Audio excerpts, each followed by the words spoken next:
Muy bien, hermanos, pues vamos ahora a pasar a la lectura de la palabra del Señor. Tarde. Y lo vamos a hacer pues leyendo un salmo. El Salmo 87. Salmo 87.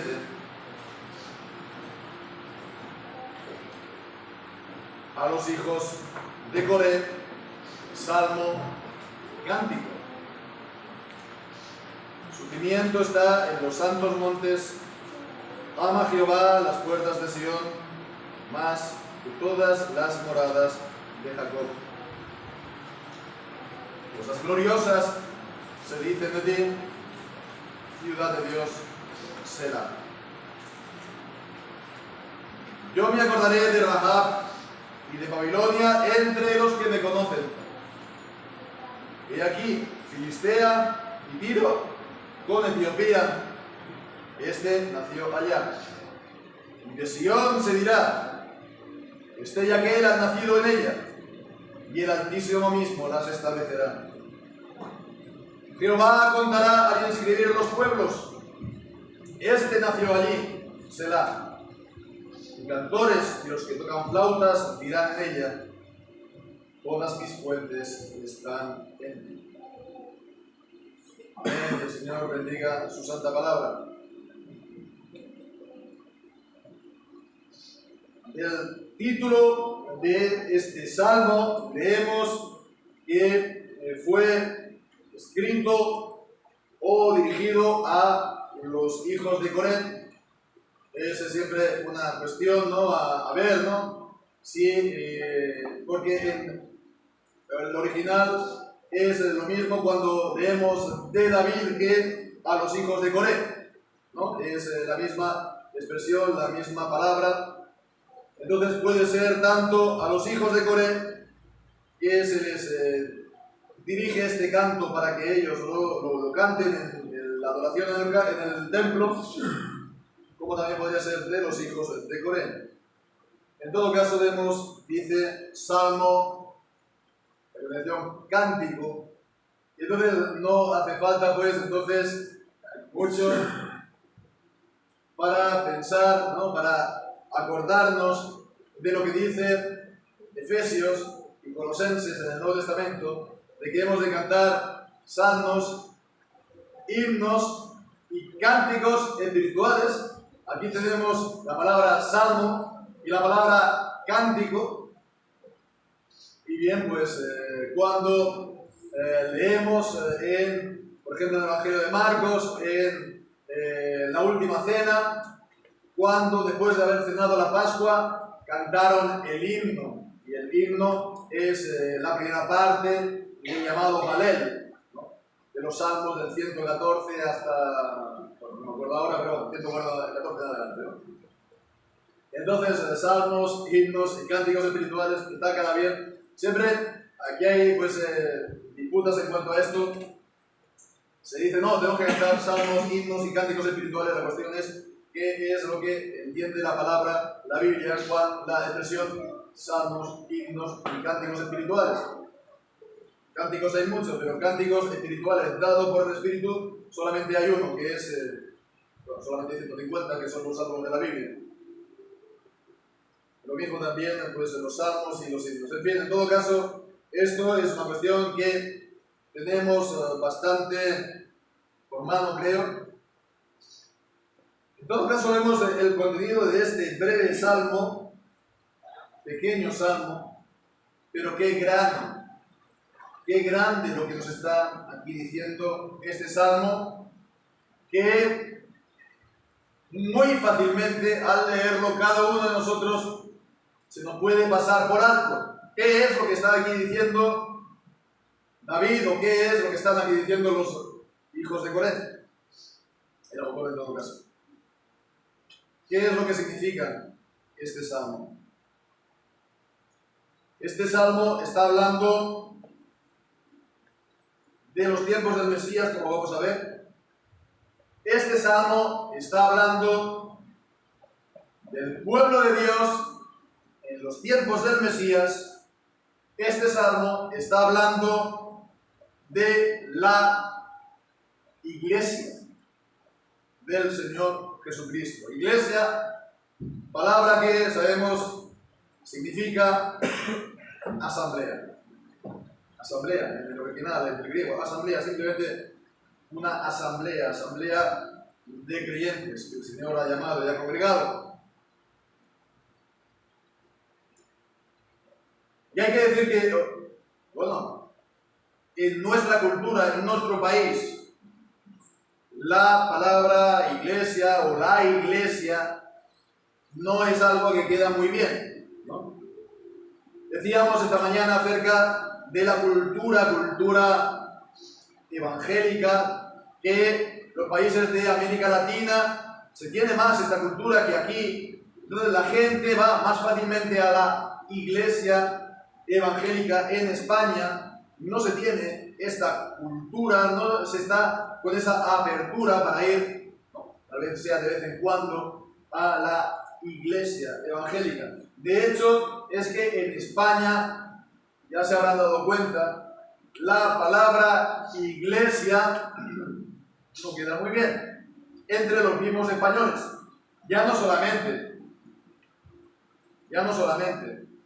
por los que no sean, digamos, cristianos, pero es que en general, ¿no?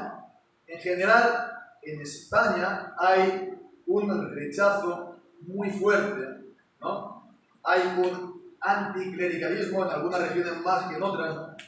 Hay una actitud bastante hostil a la iglesia, y en realidad se habrán dado cuenta que aquí en España la religión no tiene ningún papel público, y que resulta casi vergonzoso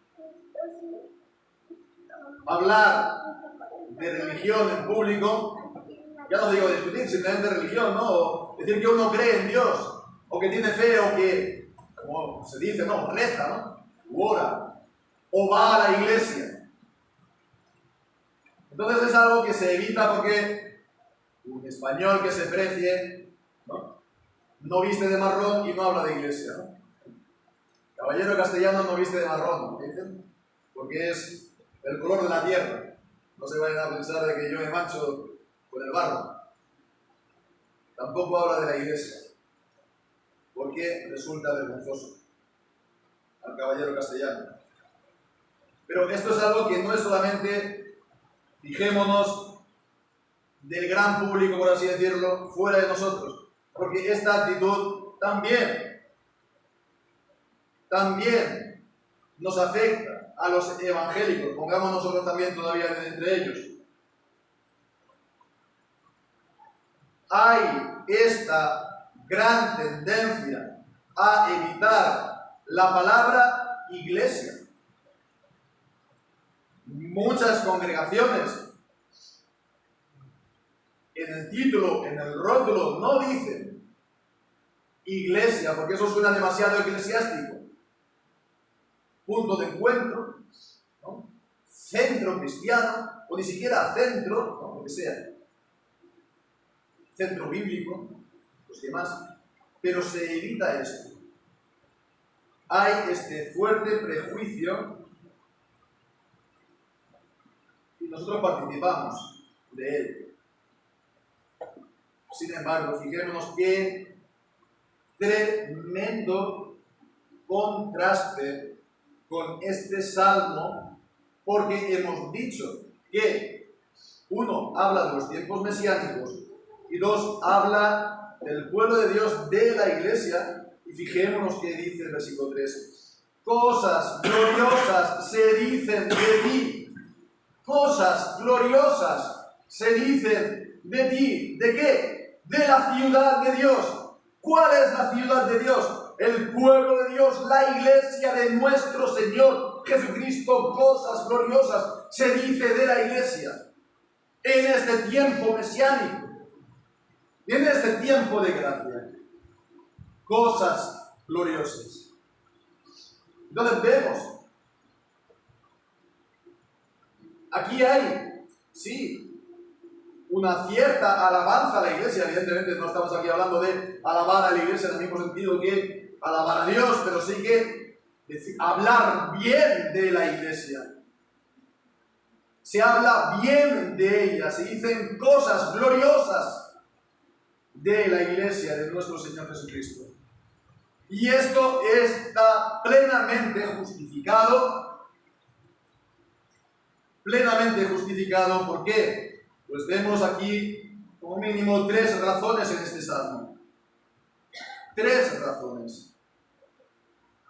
Primeramente vemos por el fundamento de la iglesia. El fundamento de la iglesia, o vemos aquí cimiento, su cimiento está en los santos montes, igualmente los montes de la santidad, los santos montes. Está hablando de los montes que rodean la ciudad de Jerusalén. Por eso leemos en el Antiguo Testamento que los israelitas subieron de Egipto, ¿no? Porque salieron de Egipto, que es llanura, y entonces se fueron a Israel, una zona montañosa, sobre todo Jerusalén. O cuando dicen de subir a Jerusalén, los cánticos graduales, que son los cánticos, los salmos que se cantaban subiendo de peregrinación a Jerusalén. Está en alto la ciudad de Jerusalén, en las montañas, y se dice: su cimiento está en los santos montes. Cuando dice su cimiento, es un detalle que también conviene verlo. El su está hablando de quién? Del cimiento de Dios. Porque es masculino, si fuera la ciudad sería femenino. Es decir, es el cimiento que Dios pone a la ciudad de Jerusalén. ¿Dónde? Lo pone en los montes. Cuando vino el hermano, el pastor Hugo, y estuvo predicando del Salmo, era 121 o 122, alzaré a los montes mis ojos, ¿de dónde vendrá mi socorro?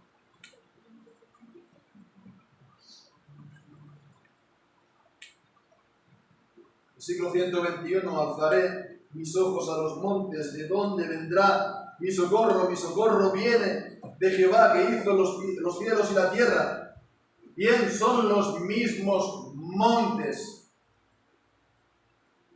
Y dice aquí pues la palabra que Dios pone el cimiento, el fundamento de la ciudad en esos montes imponentes.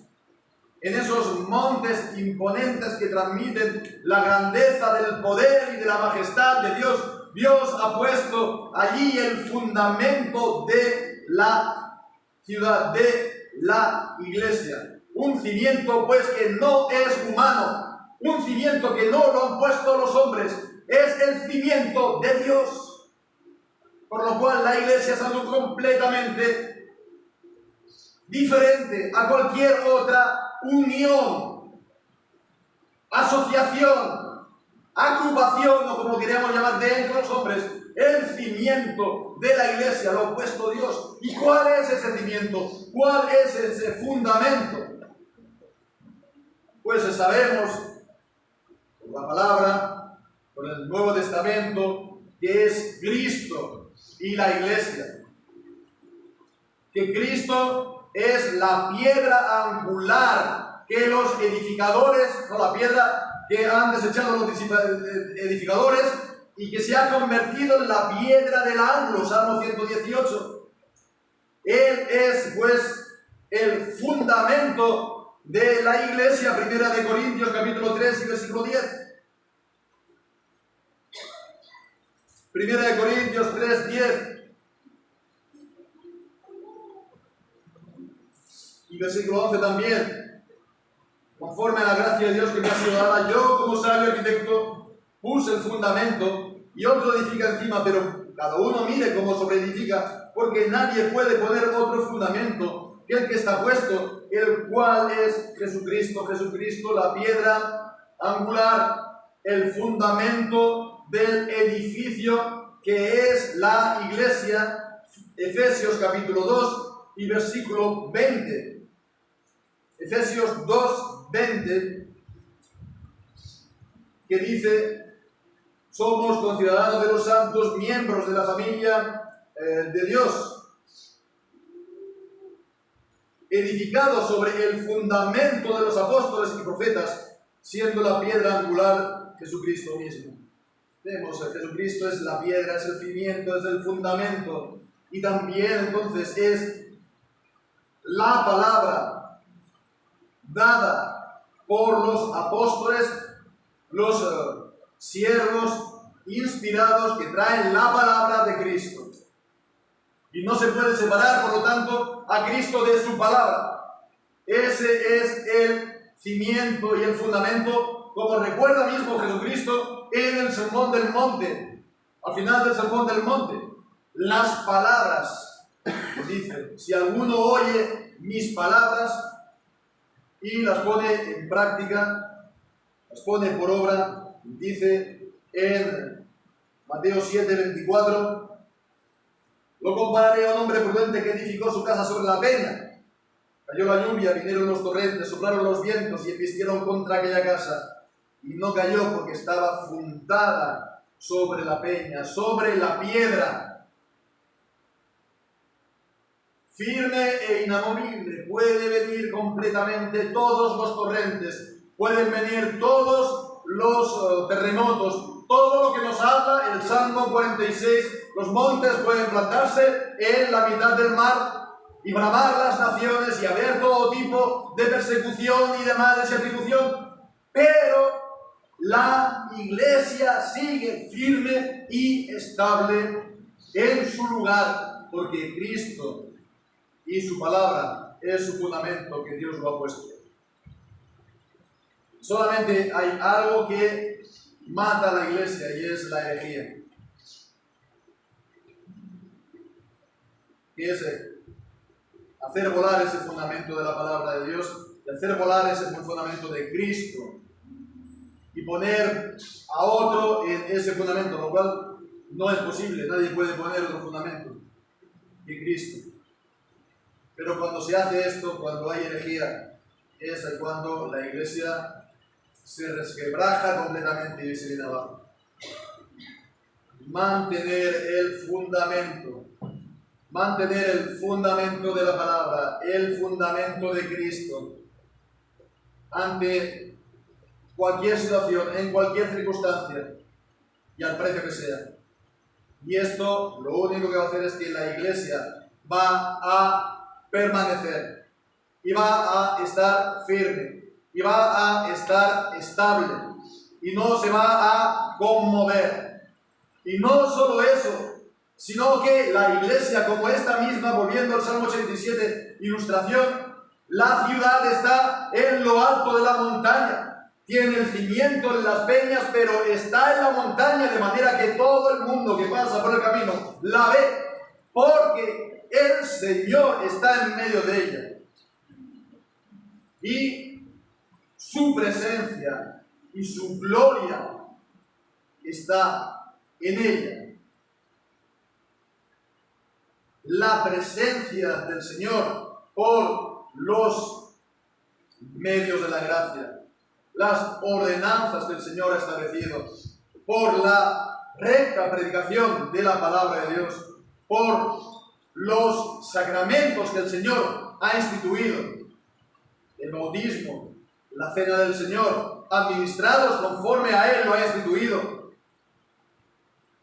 el culto ordenado por la palabra de Dios, las oraciones, los salmos, todo esto habla de Dios, todo esto muestra a Dios a los demás, todo esto es además la presencia espiritual de Dios en su pueblo, y de esa manera la presencia de Dios puede llenar la casa.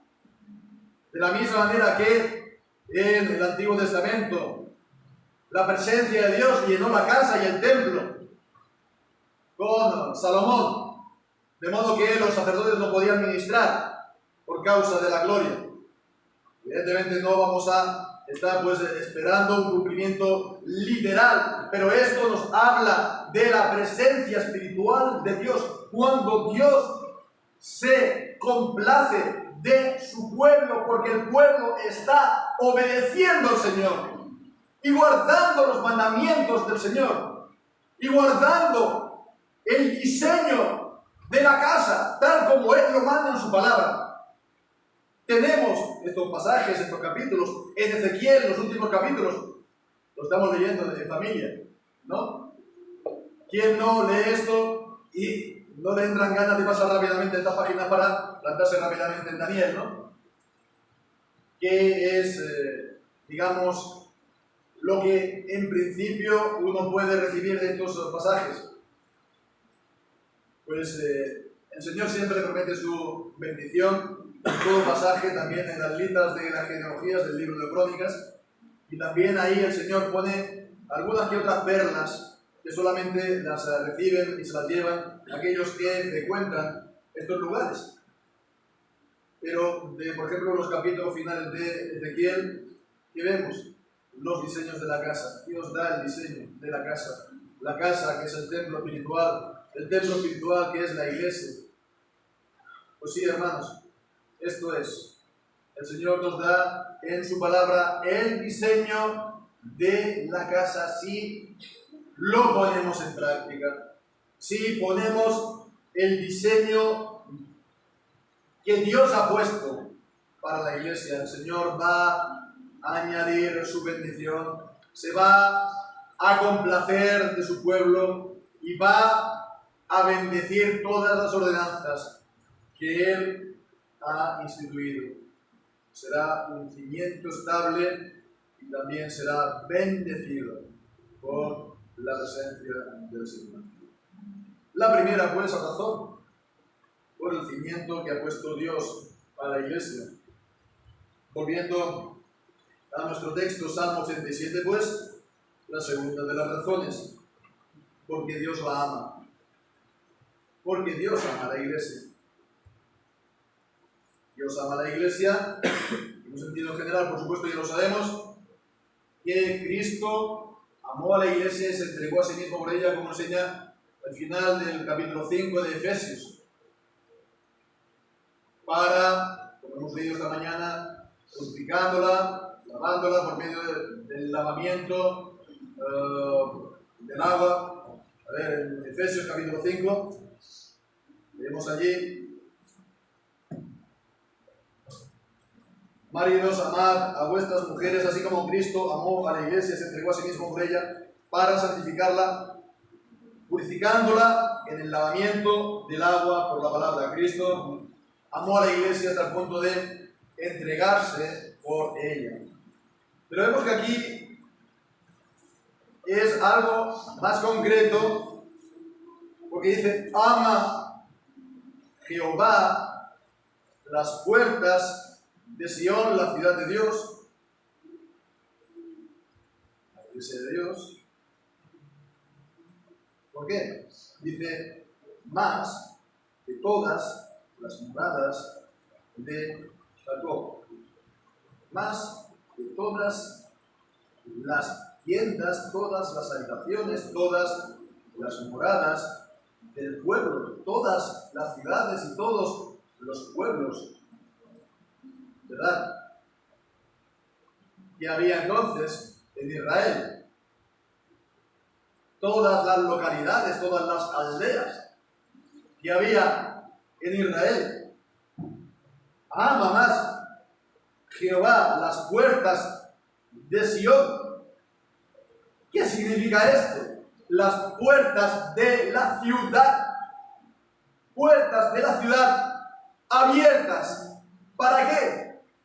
Para que el pueblo, de entre todas las moradas de Jacob, de entre todas las ciudades y pueblos y localidades, vinieran a Jerusalén a adorar allí. Ama al Señor las puertas de la ciudad abiertas para que el pueblo se congregue para darle a Él el culto y la gloria. Dios ama las puertas abiertas del pueblo, de la iglesia y de la ciudad de Sion, porque ama este culto comunitario que su pueblo le da. El Señor se deleita en escuchar la voz de cada creyente. El Señor se complace y se deleita en los cultos familiares de cada familia en particular. Pero si se deleita en eso, ¿cuánto más se deleita el Señor en las congregaciones de su pueblo para que su pueblo le adore? El Señor ama las reuniones santas, las congregaciones del pueblo, porque el Señor busca a estos adoradores que le adoren en espíritu y en verdad, porque es además el momento del encuentro espiritual entre Dios y su pueblo por medio, como hemos dicho, de estas ordenanzas que Él ha instituido. ¡Qué gran cosa, verdad! ¡Qué gran cosa! ¡Qué maravilla lo que nos está aquí diciendo la palabra de Dios! Porque esto exalta precisamente las reuniones, las congregaciones, los cultos públicos a Dios, en un tiempo en el que la tendencia general, y también, por supuesto, dentro de los evangélicos, es todo lo contrario. Si yo soy creyente, eso es lo más importante. Si yo no voy domingo a la mañana a la iglesia, pero bueno, leo en mi casa la Biblia y después me voy al campo, o me voy a la piscina, o me voy a la playa, ¿no?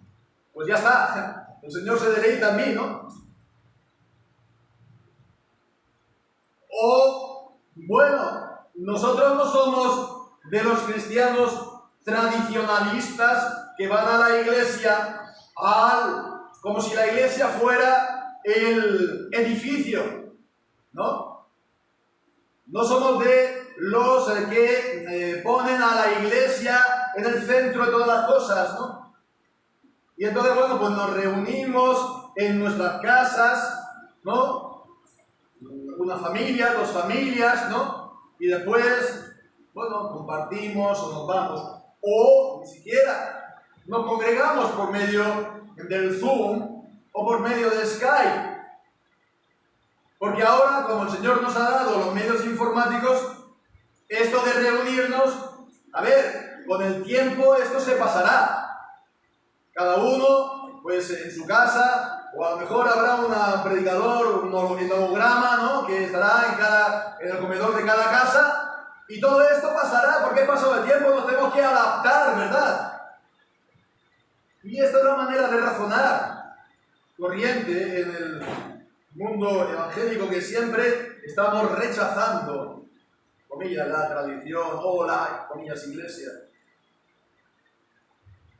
Pero porque se pasa por alto muchas cosas de lo que dice la palabra de Dios, y en concreto vemos, el Señor ama las puertas de Sion más que todas las moradas de Jacob, porque todas las moradas son en parte.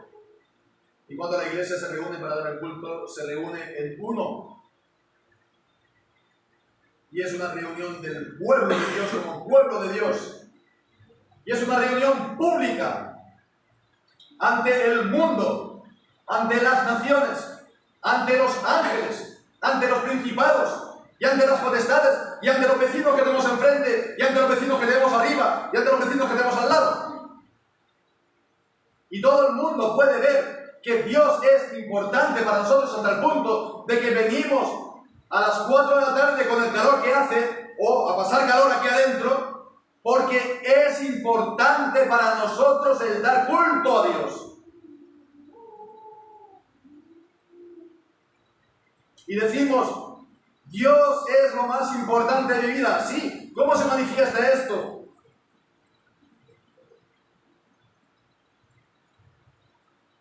demasiado pedir congregarse. Es demasiado pedir pasar un poco de calor por el camino o aquí. Los hermanos, vemos.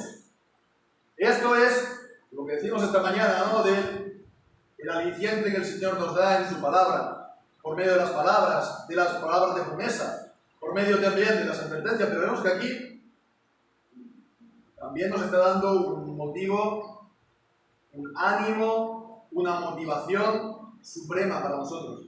Porque no nos está diciendo aquí las cosas por el beneficio que podemos sacar. No se nos está diciendo aquí el peligro que podemos evitar, sino que nos está diciendo hacer las cosas ¿por qué? Pues hacer las cosas porque Dios las ama, porque es lo que Dios ama. Dios ama que su pueblo se reúna públicamente para darle la adoración. ¿Qué mayor motivación para el creyente que hacer lo que Dios ama? Y se deleita. Y así pues se deleita a Dios y nos deleitamos también nosotros al saber que Dios lo hace. Hemos de esforzarnos, hermanos, porque en general en la vida sin esfuerzo no se consigue gran cosa. Pero aun siendo nosotros cristianos, espiritualmente amando al Señor, también nos hemos de esforzar. En nuestra vida diaria no siempre, cada día tenemos unas ganas terribles de leer la palabra o de orar a Dios. A lo mejor sí que la tenéis vosotros, pero muchas veces es cuestión de esforzarse uno. Lo mismo también lo de reunirnos. Y esforzarse es, pues eso, disciplinarse, agarrar, adquirir el hábito, ¿no? Y el hábito viene de la disposición y la decisión de hacerlo. Y como hemos dicho, pues qué mayor motivación para nosotros que el saber que Dios ama la reunión y las congregaciones de su pueblo. Pero en tercer lugar, veíamos las razones por las cuales se dicen cosas gloriosas y está justificada la alabanza de la Iglesia. Y esto es realmente creo yo, la gran maravilla también de este pasaje. Por el reconocimiento que Dios hace de su pueblo. Y es esta parte que se ve a partir del versículo 4, del versículo 3 está lo que habíamos dicho, cosas gloriosas se dicen de ti. Fíjate, Dios se da, y en el versículo 4 dice: yo me acordaré de Rahab y de Babilonia entre los que me conocen. He aquí Filistea y Tiro con Etiopía, este nació allá. Y de Sión se dirá: este y aquel ha nacido en ella, y el Altísimo mismo los establecerá. Jehová contará en escribir los pueblos, este nació allá. ¿Qué significa esto? ¿Qué significa esto? Vemos que está diciendo primeramente, está hablando de Rahab y de Babilonia. ¿Qué es Rahab? ¿Sabéis Rahab qué es? Rahab. Egipto. Es un nombre para Egipto. Es un nombre mitológico, ¿no? De un animal mitológico que se encuentra en las aguas, como se ve también, ya sé, un profeta, da igual. En todo caso, está simbolizando a Egipto por un lado, después dice a Babilonia por otro. Son los dos grandes, hoy diríamos, superpotencias, ¿no? Como antiguamente se decía, las superpotencias de Estados Unidos y la URSS, ¿no? Bueno, pues ahora es Egipto en el sur, Babilonia en el norte. En medio está Israel. E Israel además a su vez está rodeado de pueblos y naciones enemigas. Lo vemos en la historia, ¿no? En Samuel, en Jueces, etcétera, que están pues intentando acabar con ellos. Filistea, Tiro, bueno, Etiopía no era en principio una nación enfrentada a Israel, pero sí que, bueno, es una nación gentil, pagana, lejana, y bueno, pues también aparece en la Escritura. Y fijémonos, dice: yo me acordaré de Rahab de Egipto y de Babilonia entre los que me conocen. He aquí Filistea y Tiro con Etiopía. Nació allá. Y fijémonos que esto es lo que repite a continuación en el versículo 5. Y de Sión se dirá, ya que él ha nacido en ella, en la ciudad de Dios, en Sión. Y el Altísimo mismo la establecerá, como hemos visto, en cuanto al cimiento, al fundamento de la ciudad. Y Jehová mismo contará al inscribir los pueblos, las distintas naciones. Él va a contar y a escribir estas naciones, de estas naciones, aquellos que también han nacido allá, en Sión. Con lo cual es una cosa a maravilla, porque lo que nos viene a decir esto es que Rahab, que es Egipto, Babilonia, Tiro, Filistea y Etiopía, se convierten en Sión. Se convierten en Sión. Son contadas entre su pueblo en Sión. Y de entre ellos hay quienes nacen en Sión. Son, por lo tanto, integrados en el pueblo de Israel. Se convierten ellos también en Israel. Y esto es lo que ocurre en el tiempo del Mesías, es decir, en los últimos 2000 años, que por la predicación del Evangelio, el Evangelio ha sido predicado a las naciones y las naciones son llamadas y las naciones son injertadas en el olivo. Hay unas ramas estériles del olivo, unas ramas incrédulas del Israel nacional, que por su incredulidad han sido cortadas y han sido injertadas en su lugar estas otras ramas que son las primicias de las naciones, aquellos que vienen a la fe de entre las naciones. No todas las naciones como tal, pero sí aquellos que Dios llama de entre las naciones.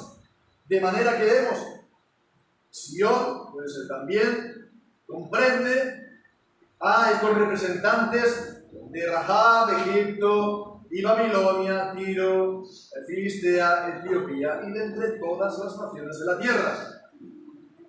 Son contadas como su pueblo. Y esta es la esperanza de los tiempos mesiánicos del Mesías, que se cumplió. Esta era la esperanza que tenían los fieles del Antiguo Testamento y se ha cumplido con la venida del Señor Jesucristo, el día de Pentecostés, la predicación del Evangelio en todas las lenguas de las naciones y después la predicación del Evangelio a todas las naciones. Y esto estaba en la misma vocación del pueblo de Israel en su momento, la misma vocación del padre del pueblo, que es Abraham. Cuando Dios lo llamó para que sea bendición a todas las naciones de la tierra. En tu simiente serán benditas todas las naciones de la tierra. Génesis capítulo 12. Y en Génesis capítulo 49, esta profecía de Jacob, que habla de Silo, del enviado, que dice que a él se congregarán los pueblos. Génesis 49:10. No se le ha quitado el cetro de Judá, ni el legislador de entre sus pies, hasta que venga Silo, a él se congregarán los pueblos.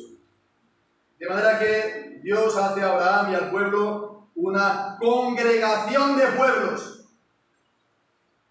Una congregación de pueblos, que es la expresión del Antiguo Testamento. Entonces es que Dios va a poner a Sión como la ciudad de Dios de entre todos los pueblos de la tierra. Como veíamos, pues esto, ¿verdad?, en la clase del llamamiento a las naciones y de la salvación de Israel. Capítulo 3, versículo 6. Los gentiles son coherederos miembros del mismo cuerpo y también copartícipes de su promesa en Cristo Jesús. Estas tres palabras: coherederos, miembros del mismo cuerpo y copartícipes.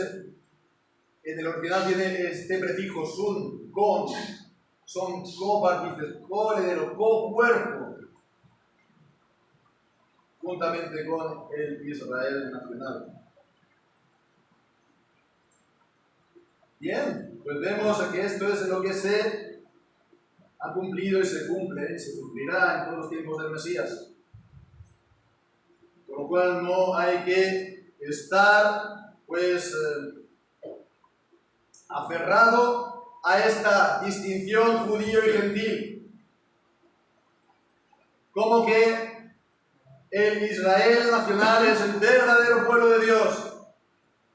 La Iglesia, ni siquiera utilizamos esa palabra. Los creyentes son el paréntesis. Israel, en el Antiguo Testamento, era el pueblo de Dios. Ahora lo sigue siendo en realidad, pero está el paréntesis de los gentiles. Y después, en el milenio, volverá a ser otra vez Israel nacional, el verdadero pueblo de Dios. Con lo cual los pueblos, los pobres gentiles, están ahí en medio, no se sabe bien a qué hacer. Y no es esto. Es que los gentiles somos pueblo de Dios juntamente con los que de entre el nacional, de entre el Israel nacional han venido a la fe. Y en Cristo Jesús ya no hay judío ni griego. Y el Evangelio ha, como dice Efesios, ha echado abajo el muro de separación.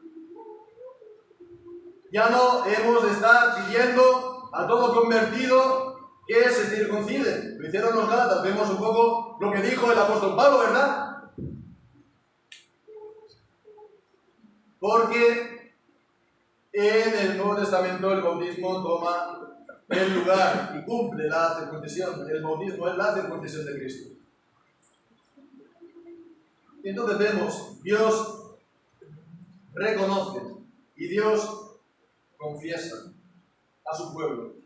Y Dios confiesa a los individuos, Dios confiesa a las personas que vienen a la fe, que llegan a la fe. Y las confiesa porque Dios las conoce. Y como dice 2 de Timoteo capítulo 2, dice: Dios conoce los que son suyos, porque Dios les da la fe. Esa fe que Dios ha dejado para que ellos la reciban. Les ha dado esta fe, este lote en suerte, para que sean, pues, miembros del mismo cuerpo, coherederos y también, pues, copartícipes de la misma promesa. Hermanos, qué grandes cosas Dios ha hecho por la Iglesia. Qué grandes cosas se pueden decir de la Iglesia. Estas son las que enseña este pequeño capítulo de la Biblia. Se pueden decir muchas más de las grandes obras de Dios a favor de la Iglesia, a través de la Iglesia. Cómo Dios ha hecho llegar el Evangelio hasta nuestros días, hasta nosotros mismos, para que lleguemos a la fe. Dios ha hecho unas grandes obras en la historia y, hermanos, nosotros tenemos también esta misma misión en el tiempo actual. Es el mismo objetivo, es la misma misión la que nosotros tenemos. La de evangelizar, la de llamar a las naciones a la fe. La que el Evangelio llegue a ser un poder para testimonio a las naciones. El de llevar cautivo todo pensamiento a la obediencia de Cristo. Llamar a las naciones a la obediencia de la fe. Y no hemos de cejar, no podemos retroceder un solo paso. Hemos llegado hasta aquí, no podemos ir atrás. No podemos relajarnos, no podemos irnos de vacaciones.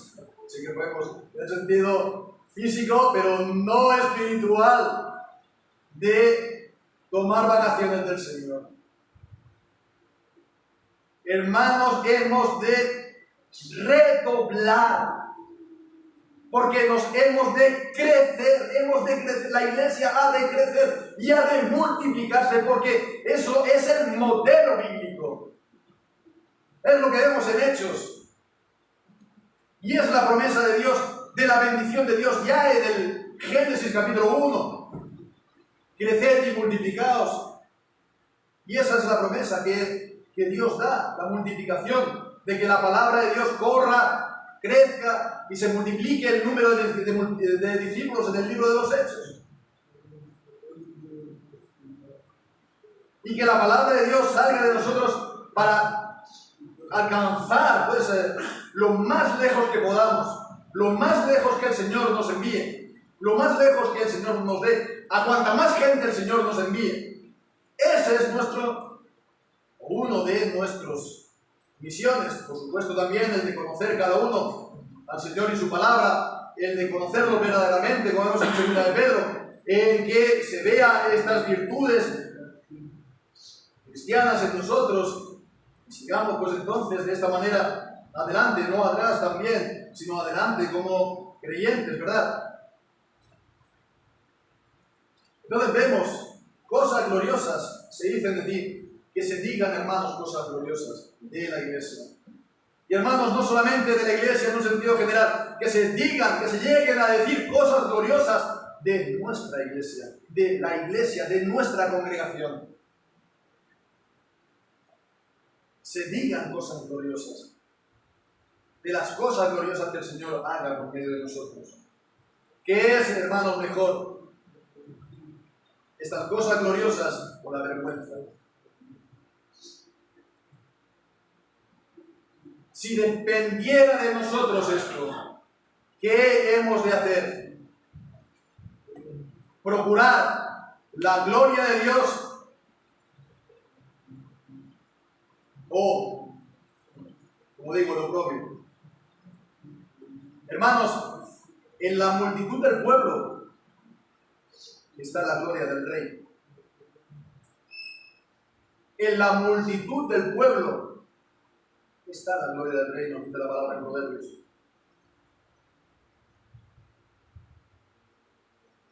Y hemos de hacer todas las cosas, por tanto, para la gloria de Dios. Y aquí tenemos entonces un ejemplo práctico de lo que vamos a hacer para la gloria de Dios. No dejar nuestra congregación, nos dice la palabra de Dios en Hebreos, ¿verdad? Como algunos tienen por costumbre. Continuar en ello, creciendo en ello. Y de tanto más cuando veáis que ese día se acerca, el día de la venida de Jesús. No sabemos cuándo será, por supuesto, porque vendrá como el ladrón de la noche, pero venga tarde, a la primera, a la segunda, a la tercera vigilia nos ha de encontrar velando y no durmiendo, como lo que hace el mundo.